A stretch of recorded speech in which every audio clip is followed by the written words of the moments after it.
मैं कुणाल पांडे आपका पैर छूकर प्रणाम करता हूँ। 27 मार्च 2026 को ऑस्ट्रेलिया के कुछ हिस्सों में लाल आसमान दिखाई दिया था। ये हैरान कर देने वाली प्राकृतिक घटना थी, कुदरती घटना थी, जो कि दोपहर के समय में हुआ था, जब सूर्य अपने चरम पर होता है, जब सूर्य की रोशनी सबसे तेज होती है। ऑस्ट्रेलिया के कौन से हिस्सों में हमें लाल आसमान देखने को मिला था? तो पिलबारा क्षेत्र से लेकर पोर्ट हेडलैंड तक के इलाके में लाल आसमान देखा गया था। इसके पीछे वजह क्या था? तो इसके पीछे सबसे बड़ा वजह था ट्रॉपिकल साइक्लोन नैरीन। साइक्लोन के आने से तेज हवाएं चलने लगी। ये तेज हवाएं अपने साथ जमीन की मिट्टी को भी उड़ा कर ले जाने लगी। ऑस्ट्रेलिया के कुछ हिस्सों में बड़े पैमाने पर आयरन की मिट्टी पाई जाती है, मतलब लोहे से भरी मिट्टी पाई जाती है, जो प्राकृतिक रूप से लाल रंग की होती है। जब तेज हवाएं चलने लगी तो ये तेज हवाएं अपने साथ इन लोहे से भरी लाल मिट्टियों को भी उड़ाकर ले जाने लगी।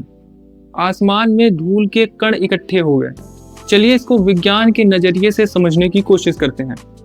वैसे आमतौर पर हमें आसमान नीले रंग का दिखाई देता है, लेकिन जब कभी ऐसे हालात बन जाते हैं तो धूल के कण आसमान में इकट्ठे हो जाते हैं, जो नीले रंग को रोक देते हैं और लाल रंग को जाने देते हैं, जिससे पूरा आसमान खून जैसा लाल दिखाई देने लगता है।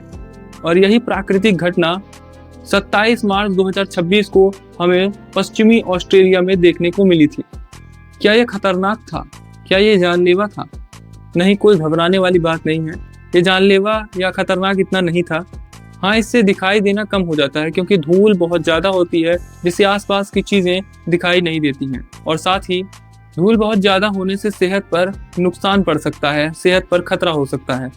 और अगर तेज तूफान चल रही हो तो इमारतों के गिरने का खतरा भी हो सकता है, जिससे जान माल का नुकसान हो सकता है। इसलिए लोग घरों में सुरक्षित रूप से रहते हैं। 27 मार्च 2026 की इस प्राकृतिक घटना को, जो ऑस्ट्रेलिया में हुई थी, इतना खास क्यों माना जाता है? लाल आसमान को इतना खास क्यों माना जाता है?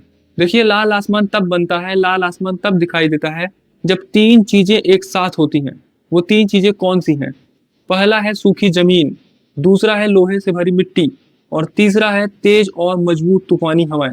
जब ये तीन चीजें एक साथ होती हैं तभी लाल आसमान बनता है और तभी लाल आसमान दिखाई देता है, वरना ऐसा मुमकिन नहीं है कि लाल आसमान बन जाए और लाल आसमान दिखाई दे। तो ये जानकारी आपको कैसी लगी? अगर वीडियो आपको पसंद आई हो तो वीडियो पर लक्ष्य रखते हैं 1000 लाइक्स का, और चैनल को सब्सक्राइब करके हमारे साथ जुड़ जाइएगा ऐसी ही जानकारी के लिए। महादेव आप पर अपनी कृपा बनाकर रखें। आप अपने जिंदगी में खुश रहें, सेहतमंद रहें